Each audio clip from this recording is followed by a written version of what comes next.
Believe it or not, there's good news for the New Orleans Saints on the Derek Carr injury front. We got all that and a little bit of lagniappe for you on today's episode of Locked On Saints. You are Locked On Saints, your daily New Orleans Saints podcast. Part of the Locked On Podcast Network, your team every day.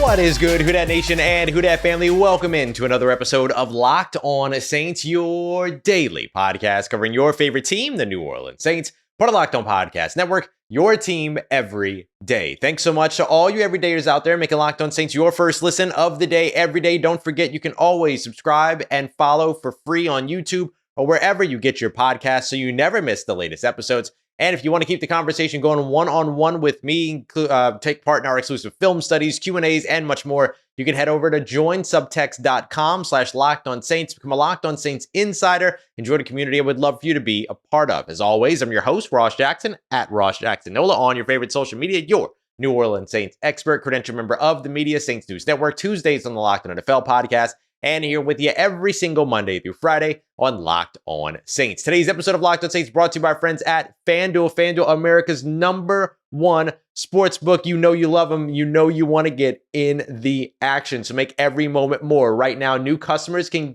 put down $5 just to get $200 in bonus bets guaranteed. Visit FanDuel.com/LockedOn to get started. On today's episode of Locked On Saints, we're kicking it off with a lot of Derek Carr, the biggest story here in New Orleans as of right now. So we're going to give you the injury update so far on Derek Carr. A lot of good news around the quarterback, believe it or not. What the Saints are going to do without Carr, because they still could be without him for a game or a few games. And then finally, we'll take a look at how the New Orleans Saints can address the offensive line, because clearly they need a little bit of help. But we'll start off here with the update to Derek Carr. We got an update from Dennis Allen yesterday in a presser media availability, so the day after media availability. And instead of me rambling through all of the updates, let me just let you hear what DA said, and then we'll discuss it. Derek's got a sprained AC joint. We'll evaluate him as he goes throughout the week this week. I think we dodged a bullet there in terms of anything of real significance. I think we're kind of saying week to week, but again, he felt better today than he did, yesterday. So we're not making any decisions today. We're not ruling anything out. We'll see where he's at as the week goes on.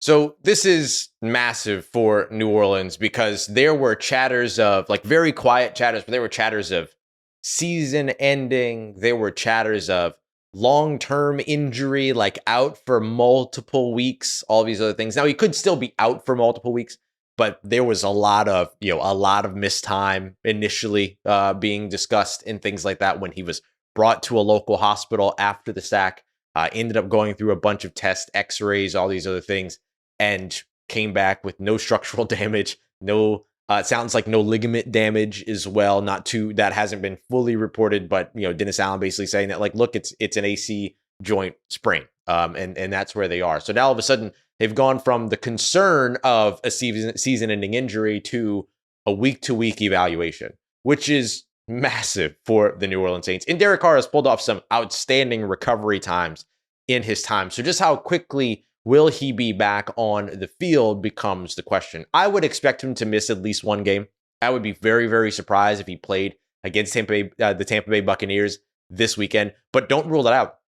Don't rule it out until you know for sure. But I would expect this weekend to be Tampa and, or Jameis going up against Tampa again, Jameis versus Baker Mayfield again, Jameis versus his old team again, all these other things. Storylines, and you want to see Jameis Winston win that game against his old team, you know what I mean, and all other stuff. So there's something there to be excited about with that matchup, but I wouldn't expect Derek Carr to be back for it, but we'll see, right? We don't rule anything out. The New Orleans Saints are not ruling anything out. They are literally evaluating him on a day-by-day basis to figure out where it is. Drew Brees has played on this injury before. Could Derek Carr be the next New Orleans Saints quarterback to play the next week after this injury but after this injury? We'll see. is there a risk of re-injury is another big question, right? I mean, especially with the way that the offensive line is playing right now, they're kind of failing Derek Carr in terms of protection and all that. So putting Derek Carr back out on the field with an AC joint sprain, is there a concern for re-injury? Well, thankfully, ESPN's Kat Terrell asked that question. Here's DA's answer to that. My understanding would be this is more of a pain tolerance type of deal. I mean, there's been a lot of players that have played with an injury like this. Certainly, when it's quarterback, it's a little bit different. But yeah, I think it's. I'd say functionality. I don't think it's a further risk of injury. It's can you function and do your job, as well as kind of a pain tolerance type deal. So less about the swelling and mobility that we were initially seeing being reported and that many of us reported and were told as well, more so now about functionality, right? Can you do the things that you need to be able to do, which I guess kind of blends with the mobility part of it, right? Can you get all the arm angles? Can you get all of your throwing angles? Can you get the ball downfield? All those other things. So there's still those pieces, but then it also sounds like pain tolerance being a big part of it as well. And so, these are the types of injuries where you see a quarterback playing on it, and they take on the broadcast every close-up of the quarterback's face that they can, so you can see them wince every time that they throw the football and all that. The dramatic effect of, NFL broadcasting and all these other things. So, I think you would see a lot of that kind of stuff. But it sounds like the risk of re-injury is really low, or further injury is really low. It sounds like instead, if somebody were if he were to be sacked again and fall on that same shoulder, then it would be like a new injury would be the concern, not a further joint sprain or the fact that the joint is sprained leading to something else or whatever. It would just simply be if something happened, then it was going to happen one way or another if that sack happened, which is why the sacks need to stop happening, right? Which is why you don't want to see that anymore. Now, Derek Carr, and I should mention it is his right shoulder, so it's his throwing shoulder, so that complicates things a little bit. If it was his left shoulder, his non-throwing shoulder, then maybe you could see him coming back this week because, the mobility needs are a little bit different. The functionality needs are a little bit different, but this one is his throwing shoulder. So it does add a little bit of a extra layer of readiness that needs to be achieved, right? Like a steeper curve in order to be able to really, really get there. But eventually he will be there, and it sounds like it will be sooner rather than later. One of the other questions that I've seen a ton is, did Derek Carr hold the ball too long on that sack? And I'll tell you, just from my honest opinion, when we were watching it live, a few of us said, oh, he held on to that too long. And then we saw that he was like injured and everything like that. And then we never like tweeted it out or talked about it again because that became second thought to, oh crap, Derek Carr's, on the field. And he's like, from my perspective, he like wasn't moving when he was on the field and everything. So it was scary for a second, just in terms of like a human area part of it. But human area, I don't know what I'm saying. But anyway, from like a human being perspective of it. But after watching the tape, and look, Dennis Allen talked about it too. He said, yeah, he held the ball a little bit longer than I would have liked for him to hold on to the ball. And you can see that there's a route underneath that he could have gone to. I believe it was Jimmy Graham, but it was also a 3rd and 9. Jimmy Graham was maybe 5 yards down the field. So I understand looking for the deeper route. There was a route that he was waiting to uncover down the field. Michael Thomas crossing from the left side of the field to the right side of the field. Maybe if you throw that ball to the spot as opposed to waiting for him to fully uncover, then you get the ball out quickly and you're still able to make that completion. But that's easier said than done when I can push pause, right? It's very, very different when you're in that moment trying to do that and figure all of it out and navigate the pocket and all these other complications that are going on around you. That is, the game of football. So yes, you can make the argument that he held the ball too long. Dennis Allen made the argument that he held the ball a little bit too long. And so maybe this is going to be something to where, and there are other examples of Derek Carr holding onto the ball too long. And so maybe this is the thing that kind of propels that piece of the development forward in this offense, is getting the ball out of his hands a little bit more quickly. So hopefully Derek Carr back sooner rather than later. I say hopefully because the New Orleans Saints have not been able to successfully go into a season and maintain the quarterback that they built the game plan for during the offseason. We've seen that the past 2 seasons. So really, since Drew Brees, we haven't seen the actual offseason quarterback execute the offense for a season. And so you'd like to see that be the case, although you might have a one gap game in the middle. And that's what we got coming up next. What will the New Orleans Saints do in that case, especially with Jameis Winston now having, maybe for the first time, a full complement of weapons in the New Orleans Saints offense? We got that coming up for you as we continue on with today's episode of Locked On Saints, part of Locked On Podcast Network, your team every day. Today's episode of Locked On Saints brought to you by our friends at Jase Medical. I got myself a Jase case and went ahead and ordered it so that I could know exactly what I was talking about. And this thing is outstanding. Sinus infection, done. Taken care of, nice and easy. All these 5 antibiotics that can treat over 50 different infections allow you to be prepared when you've got storms, shortages, everything that could potentially be going on around, your health and the things in your area, natural stuff, everything like that. Like, you want to be prepared now and, more than ever. So don't wait, right? Go and take care of everything. Get your earthquake kit together, get your hurricane kit together, and make sure you have a Jase case as a part of it. Get $20 off of these life-saving antibiotics today from Jase Medical by using the promo code LOCKEDON, LOCKEDON, at checkout at jasemedical.com. That's JASE medical.com. Today's episode also brought to you by our friends at FanDuel, America's #1 sports book. And it is an excellent time to get in on maybe even the New Orleans Saints odds. The Saints actually favored, despite the fact that they might be without Derek Carr next week, with Jameis Winston at the helm, favored -3 at home against the Tampa Bay Buccaneers. So maybe an even match on neutral field, but the dome field advantage still making that -3 favorite. You want to get in on that and much more. New customers right now can get $200 in bonus bets guaranteed when you put down just a $5 bet. Yes, that's $200 in bonus bets. Win or lose, doesn't matter. So if you're thinking about joining FanDuel, there's no better time to get it done than right now. Spreads, player props, over-unders, and much more. Go visit FanDuel.com/lockedon to learn more and to kick off that NFL season. FanDuel, official partner of the NFL. All right, family, continuing on with today's episode of Locked On Saints. Thanks again to all the everydayers out there making us your first listen of the day every day. Been a minute since the postcast was our Monday episode, but we had a very honest conversation on that postcast, and I brought you a lot of what I was hearing from players, coaches, and the New Orleans Saints organization after that game about what they felt fell apart, all of these other pieces, what happened in the fourth quarter, all of that. And the thing that I want to highlight is that this is a New Orleans Saints team that everyone shouldered responsibility for that loss. I was walking through the locker room and it felt like the Saints had just lost the playoff game. I think that that's less about the opponent, more about how the loss happened. It's less about the loss, more about how the loss happened, right? I mean, to give up a 17-0 lead and then to drop that 18 points, all these other things.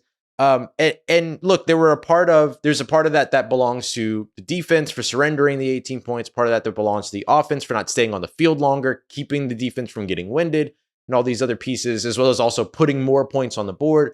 Some of it on special teams with the missed field goal. Like, look, everybody is O-line for the lack of protection, like all these things. Everybody is raising their hand and saying, hey, this one's on me. And that's a really good level of responsibility, and that shows good leadership around this locker room. And then you've got coaches and play callers and everything raising their hands and saying, hey, on me too.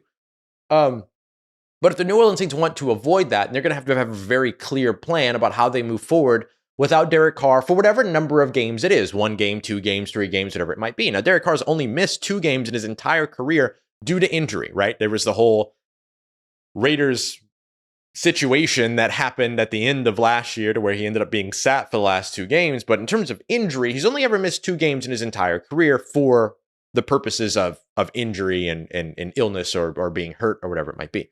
So this is new territory for Derek Carr all of a sudden, that he might miss a game, right? But the Saints have to have a plan in case that's the case. So how do they go about winning without Derek Carr? And honestly, and people are going to hate me, I know it, for saying this, I think you have to maintain aggression. I think you have to run the ball, right? And Alvin Kamara coming back is a big part of that. I think you continue to try to be the team that you want to be in terms of an aggressive team that wants to get the ball beyond the sticks on 3rd down and all that other stuff, but win on 1st and 2nd down with the run game, win on 1st and 2nd down with the quick passing game.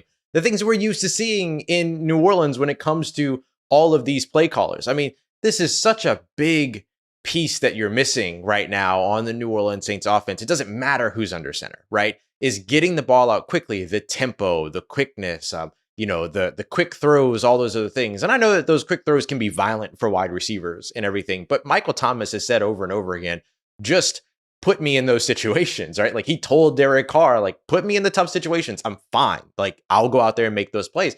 trust that he'll go out there and make those plays. And then now you get Alvin Kamara back. And so now all of a sudden there's kind of this full complement of weapons.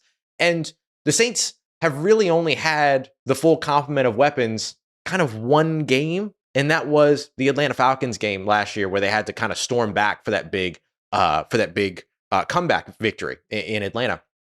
And so, even throughout these first three games, you had Derek Carr, you had the wide receivers, you had the tight ends, but then you missed Foster Moreau for a game. Then you haven't had Alvin Kamara. You lost Jamal Williams for a couple of games, all that. So I guess even so, you don't really have a full complement in terms of Jamal Williams being on injured reserve, but you're closer, right? Alvin Kamara, Kendre Miller in your backfield, Tony Jones Jr. being able to help mix in there, Taysom Hill moving all around, Michael Thomas, Chris Olave, Rashid Shaheed at wide receiver, Juwan Johnson, Jimmy Graham. Hopefully Foster Moreau is back this week. I mean, you have the complement of receivers and weapons on the offense for really the first time, with a quarterback that knows the system and all these other things and has won in your system for the first time since last year. Now, this is still, since the first game last year, this is still an issue to where you have to look at, you're using a quarterback that is not the quarterback that you installed the system with over the course of the offseason. And that is still going to be a continued through line from 2021, 22, now 23. I understand that, but at least you're going now to a quarterback that knows your system and that has been in your system for years, as opposed to Andy Dalton, who had, 3 games worth of exposure and an offseason. Trevor Siemian, who had 3 games worth of exposure and an offseason. Taysom Hill, who at least won some games for you, unlike Trevor Siemian could and all that. And then Ian Book, who you kind of had to throw into the fire in like the worst case scenario. So this is probably the best, how do I say this? Because it's not the best case scenario. Your best case scenario is that Derek Carr is back out on the field and you have your starting offense. But if you're going to be without your starting quarterback, this is the best case scenario in that situation that the New Orleans Saints have experienced over the course of the past 2 years. That they're going to somebody that at least knows the system. And I know that people are going to say, well, it's Jameis and interceptions and turnovers and all these other things. And it's like, sure, those things can happen. But Derek Carr has thrown as many interceptions as he's thrown touchdowns as well. Like sometimes that's just how the NFL is. When you're aggressive downfield, you're taking lower percentage throws and you're doing higher percentage throws that can end up in interceptions. Look at Jordan Love last week. Jordan Love targeting downfield early on in the first half. Lonnie Johnson Jr. comes up with the interception. Later on in the game, he's getting the sort of quick rhythm stuff going in the second half, and then he's able to take those shots deep down the field in a more calculated way. Build an offense of that caliber if you're the New Orleans Saints going into this game. Get the ball out quickly, get the tempo, get the rhythm going, run the ball, and stick with the run game, all those things, and then be able to take those shots in a calculated manner. Remember, one of the things that we talked about before the season began was calculated risk, being a team of calculated risk. That's how you do that. So I do think that the Saints can still be a problem for the Tampa Bay Buccaneers without Derek Carr, but the New Orleans Saints, Pete Carmichael, the offensive play calling, all of that has to show up and all that stuff has to come up from what we've seen so far this year. And I don't think that play calling has been all bad, but I do think that knowing this situation, there's a specific style that you have to approach this with. You have to go a little bit more West Coast. You have to go a little bit more, not safe, but you have to go a little bit more calculated in your risk taking. And then you have an opportunity here to be able to take advantage of a beaten up defense and altogether a bad team in the Tampa Bay Buccaneers. The Green Bay Packers were dealing with injuries. They effectively were not the team that they usually are on the field, and you still found a way to lose to them.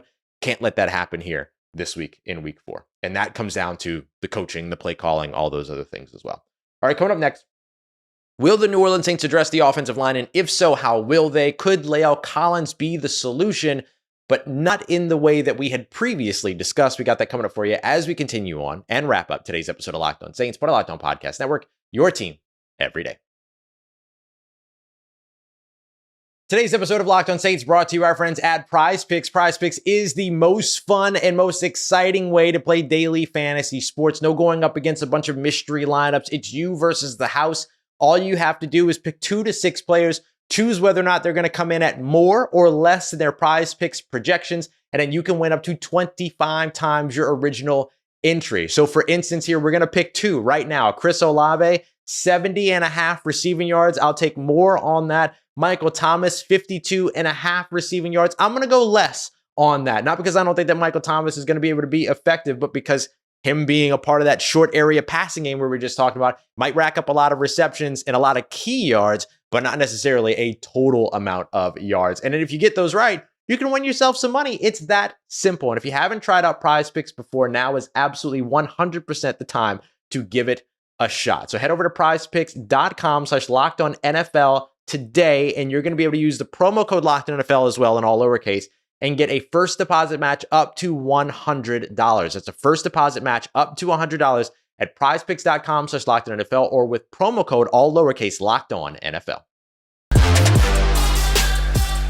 Let's get it, Who Dat Nation. Wrapping up today's episode of Locked On Saints with a look at the New Orleans Saints' probably most consistent concern since the offseason, the offensive line. I appreciate all you everydayers out there making Locked On Saints your first listen of the day every day. Now, look, this is news to no one that the New Orleans Saints offensive line has been a challenge. It's been an issue so far for the New Orleans Saints over the course of this season. I don't think that that's the wrong thing to say. 12 sacks over the course of the first 3 games. It's 4 sacks per game, literally, not just by average, but 4 sacks in each game.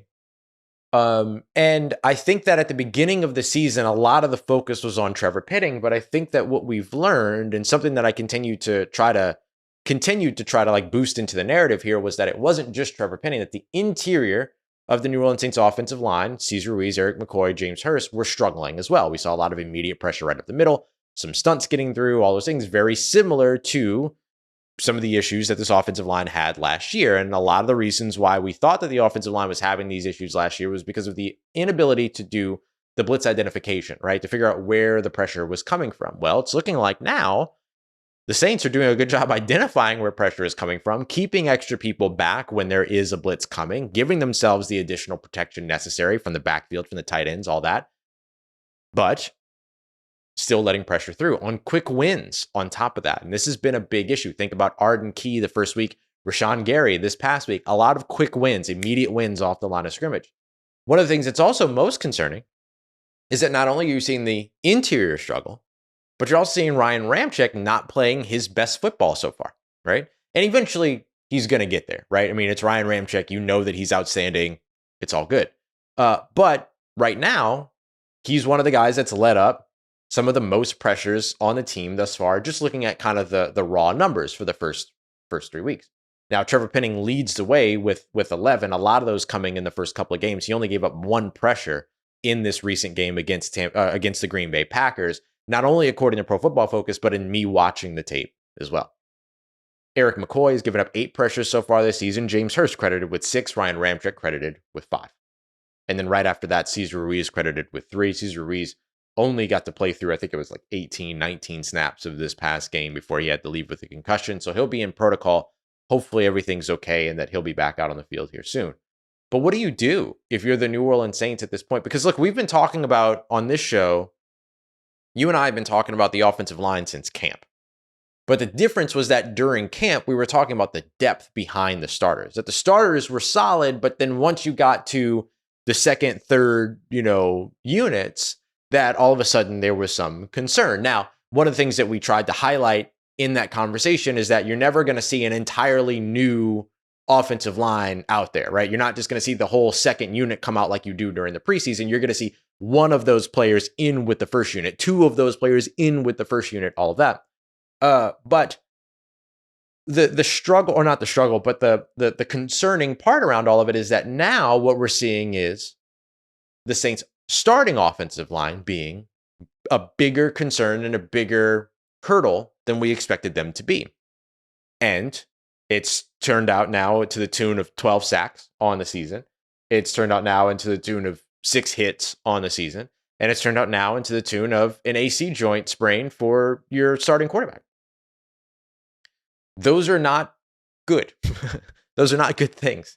And so as we look at where the New Orleans Saints can go next, there's a couple of different arguments to be made. I mean, do you continue to stick with the starting offense of 5 and get through 4 games so that you have a full quarter of the season to be able to look back and say, okay, here's where we are. How do we fix it? Or do you start to address some of this stuff now? And how do you address it? The tricky part is figuring out the balance. Do you really want to bench a player and then put a new starter in to an offensive line that's already having trouble? Does one swap make a difference? Does bringing somebody in that doesn't know your system, that needs to learn your system, and then start trying to plug them in as a starter, does that really help you? I don't know. La'el Collins just became a lot more interesting, though. Not really the way that that people had asked me about before. There were folks that were asking me about, oh, well, sign La'el Collins in and start him at left tackle instead of Trevor Penning. And that was not going to work because La'el Collins has never played left tackle, not in the NFL at least. But he's played left guard and he's played right tackle.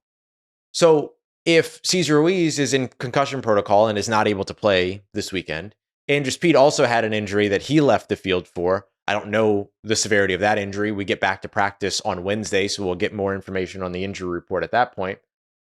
But if both of those guards are unable to go, then you do have an option to maybe bring in La'el Collins, start him at left guard, and then have James Hurst at right guard until Cesar Ruiz is back. And then all of a sudden, your depth becomes James Hurst and Andrew Speed.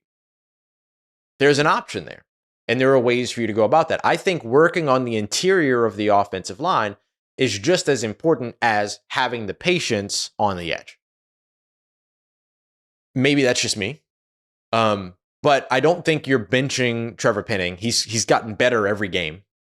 Let's just be real here. I don't think you're benching Ryan Ramczyk because you're not going to find a better right tackle, even though he's struggling. I think you have to be patient with that. But the interior of the offensive line maybe is a place that you figure things out.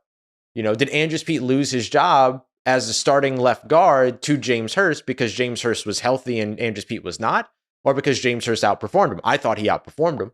But we're seeing struggles on the field along the interior as a whole, not just any one player. And that could be a number of things. Communication. It could be, the defense just having a really good rush plan and all these other things. But you have to be able to adjust and counteract those things. And that's what we haven't so far seen. Although they have allowed fewer sacks in the second half than they have allowed in the first half. But on a game-by-game basis, we're watching this offensive line struggle. We're watching quarterbacks not get time, all these other things. So I'm curious to see how the New Orleans Saints are going to go about this. There are three different ways to go about it. Maintain your offensive line as it is and continue to hope that they just progress and get better. Maintain your offensive line as it is for another game and then reevaluate after you have 4 games of film to look back on. But I don't know how 4 games gives you a different piece of information than 3 games unless the offensive line gets significantly better going into the 4th week, or you start bringing in players and you start creating some competition and moving pieces around. But I can see arguments for all 3. I can see arguments against all 3. But it's tough. It's tough. And one of the things that I said was that the New Orleans Saints would stick with this offensive line for a few games to give them time to click. If they don't click, the Saints have already shown that they are more than willing to make changes. James Hurst over Andrew Speed was a change. It was a big change for the New Orleans Saints. It happened very quietly, but it was a big change for the New Orleans Saints. So clearly they feel like if they have a better option, that they will go with that better option. So we'll see if maybe a player like La'el Collins or somebody else shows up. Maybe Nick Saldiveri gets his opportunities, whatever it might be, that those things could potentially now be in line as real possibilities for the New Orleans Saints as they look to figure out their offensive line, better protect their quarterback, and now look to open up a run game that includes a very dynamic piece in Alvin Kamara. So you have to be able to do a lot of different things on that offensive line. So we'll see how they go about it, but they certainly have options. We'll just see which one they choose. All right, y'all, I appreciate you as always making Locked On Saints your first listen of the day, every day. Coming up tomorrow, it's Wednesday, so we're going to go through all the film. We got our film notes on the day to give you everything you need to know. Was the New Orleans Saints offense conservative or too aggressive when Jameis Winston came in? Was there a different way that they could have gone about that? What happened with the defense in the second half and more? We got all that coming up for you in tomorrow's episode. Appreciate you, as always, making me a part of your day, part of your routine, for saying yes to me and the show. As always, if you see me, please say hi. If you need anything else around your New Orleans Saints in between these episodes, make sure you follow me on Twitter at Ross Jackson, NOLA. Hit me up. Let me know how the family's doing. Let me know how you're living. Let me know how you're momming them. And trust Who Dat Nation, I'll holla at you.